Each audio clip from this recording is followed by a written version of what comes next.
Hey, how are we doing today? I'm Luke, the Hard Times guy, and I'm gonna stop in the middle of my work day and make a little short video, two or three, four things I want to talk about briefly. And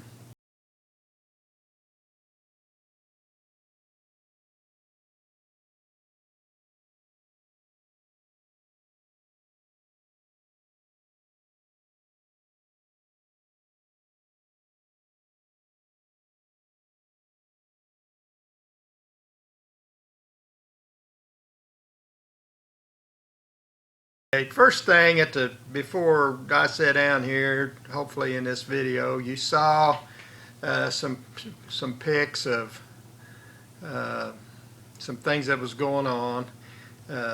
Some things I talked about in the last video, my porch project, a couple other things, and so I took some pics to start this video with, just to bring you up to date on that and show you some things that maybe are different or new now than they were then.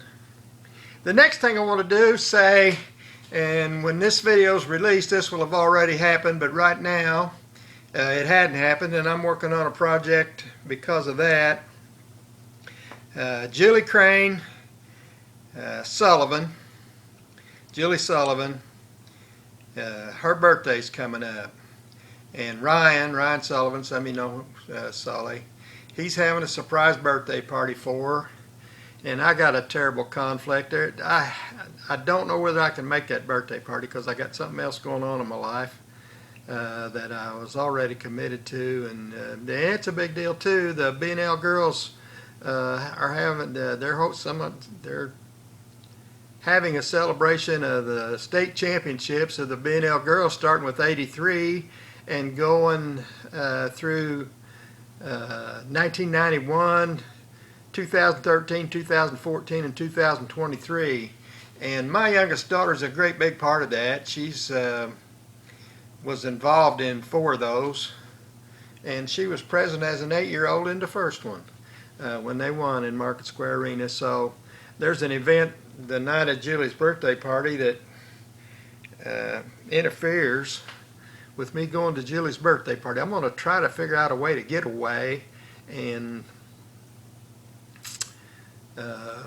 make an appearance at least at her birthday party if I can, but if I can't, I'm making her a special gift that I hope buys me a little grace for having to miss her birthday party.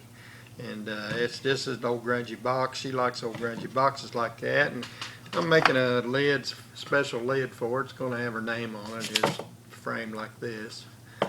But I'm doing that for Julie's birthday party, and right now, when this video comes out, I want to say happy birthday, Julie Sullivan. Another thing that's upcoming, I think it's September 9th and 10th, but I might be wrong about those dates. It's 2 weekends away, I think, Friday and Saturday. I believe it's September 9th and 10th, is the fall or late summer, early fall Country Neighbors Tour event is happening that weekend. And right now, I couldn't do that. It wouldn't be safe to open up my barn doors and let just anybody in there. But I'm hoping, and I'm going to try real hard, and I hope we get a little cooperation from some of these projects I'm still trying to finish, and the weather that's been so hot you can't breathe if you get out of the air conditioning. I'm hoping to be open that weekend for the same time the girls are having their Country Neighbors Tour. I usually try to get open when they're having that tour because it's just a good time to have my barn open. I sell a whole bunch of the stuff that people go on that tour like. So Country Neighbors Tour, September 9th and 10th, I believe. I think I've even got one of their brochures, or a handful of them around here. I usually pass them out that day. I ought to check that date. But September, I'm going to say it's the 9th and 10th of September, Country Neighbors Tour. Make plans to go out and see the girls on that tour, and make a day of it, one of those 2 days. And I'm going to try my best to have my barn open, my buildings open that day. Just, I guess, was it last weekend or weekend before last? They had an event at the Avoca. I always refer to it as the Avoca State Fish Hatchery, but I don't think it is a state fish hatchery anymore. I think the state gave up on that project maybe, and local Avoca residents have taken that place and turned it into a park. And boy, they do a good job out there. It's a nice place to just go be and enjoy nature and look around yourself at southern Indiana and look at some of the buildings in the vicinity and review history. The Avoca Park, and they hosted a vendor market on Saturday last week or week before last. And I don't know how good of a success it was for them, but when I saw they was having it, I made it a point to go out there. And while I was wandering around there, I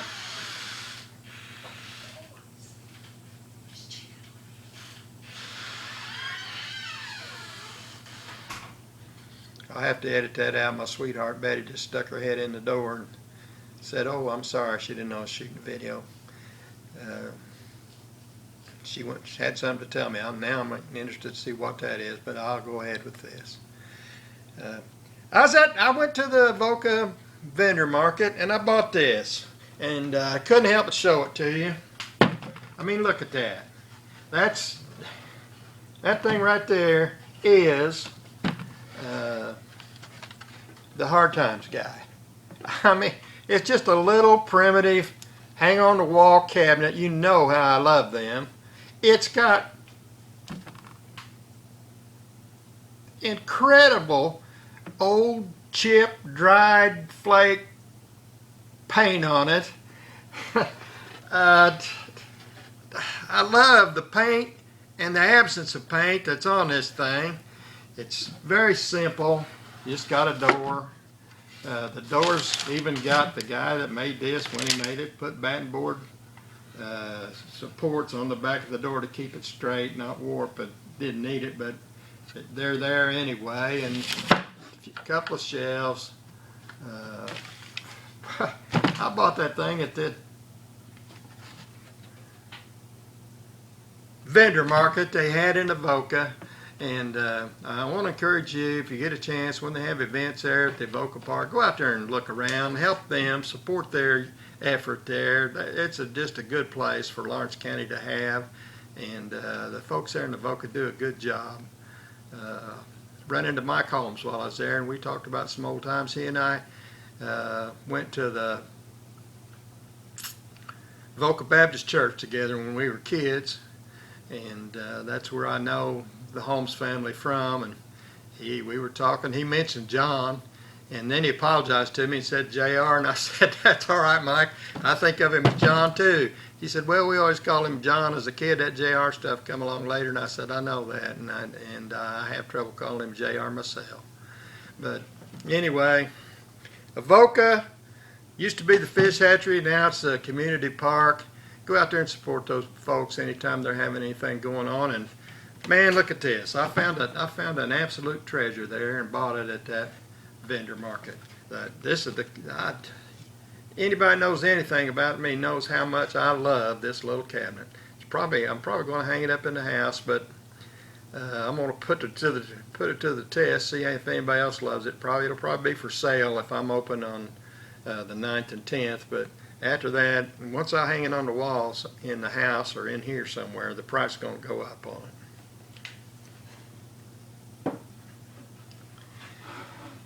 And all that, I could end this video right there, and I probably should, but I'm not going to. I got one other little thing I want to get off my chest. I'm going to ask you a question. You know I go to auctions all the time, and it's part of what the Hard Times Guy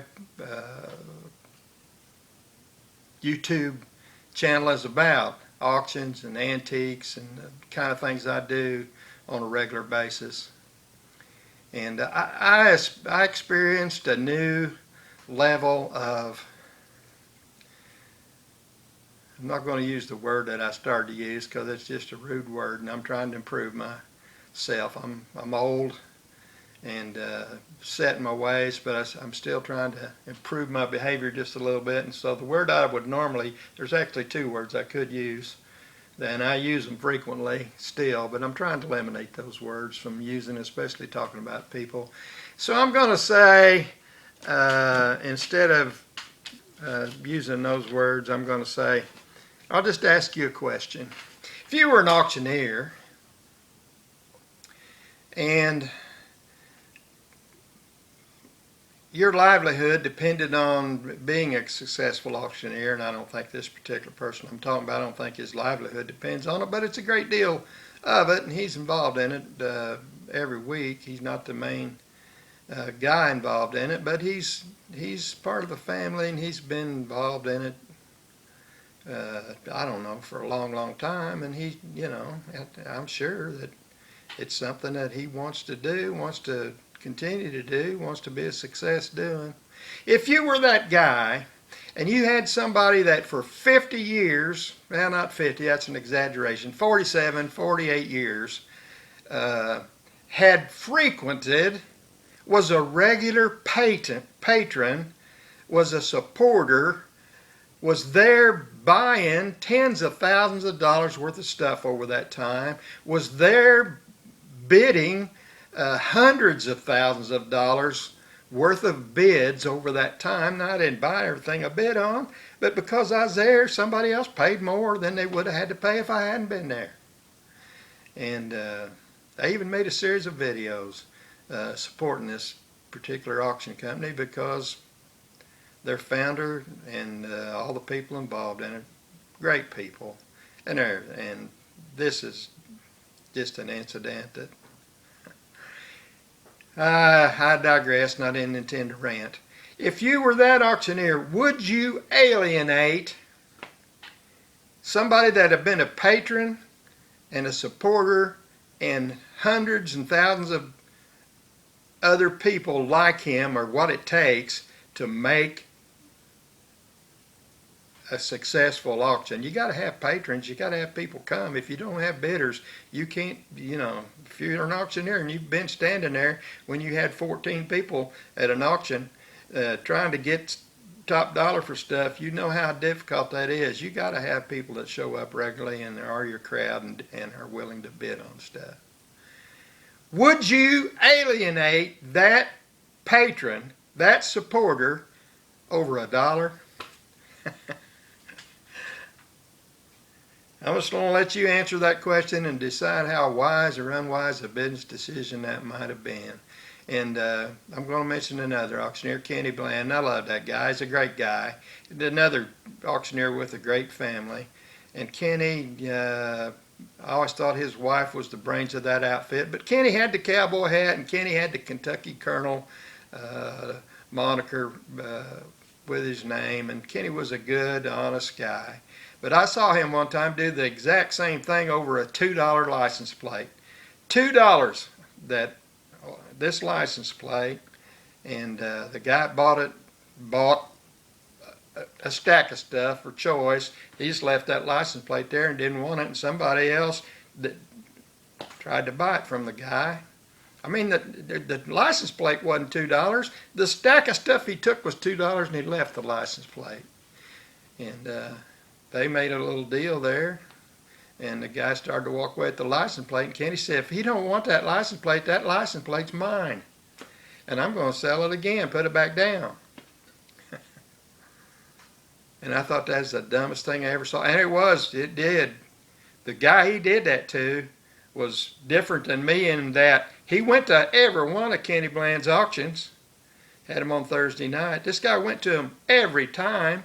This guy had 4 or 5 antique booths in Bloomington, Indiana, and this guy spent probably minimum $1,000 every week at Kenny Bland's auctions, and he got so upset over that, and he announced to that crowd what just happened. He said, it's ridiculous that should happen the way it did, and he says, I'll never be back to this auction again. And I knew the guy, and I thought, well, he's here every week. He'll get over it and he'll be back. But he never, as far as I know, he never did. Kenny since passed on. They don't have that auction open anymore. He's got a daughter and a son that still got auctioneer's license, they might do some online stuff, but they aren't either one of them active in the business anymore, I don't think. But that guy never did come back to Kenny Bland auction. I always thought that was one of the dumbest things I ever saw Kenny do. And that was over $2. Well, this same thing happened over this. I'm going to call it a board. When I first looked at it, I thought it was a cutting board or a dough board out of a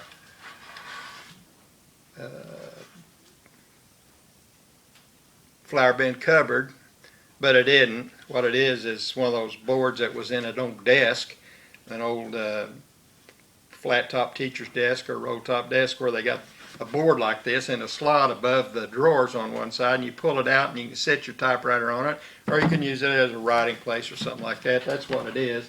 It's made out of tiger oak, and after I got to looking at it, after I eventually did own it, I'm not even going to tell you how that happened, but that's what it is. It's nothing. It's not going to change my life. It wasn't going to change anybody's life. In fact, I got a burnt pile out there. I could throw this on that burnt pile. Probably what I ought to do, so I won't ever think of it again. Just throw it on that burnt pile and burn it, or use it for kindling this winter. But you know, that's what we're talking about. A board, $1, and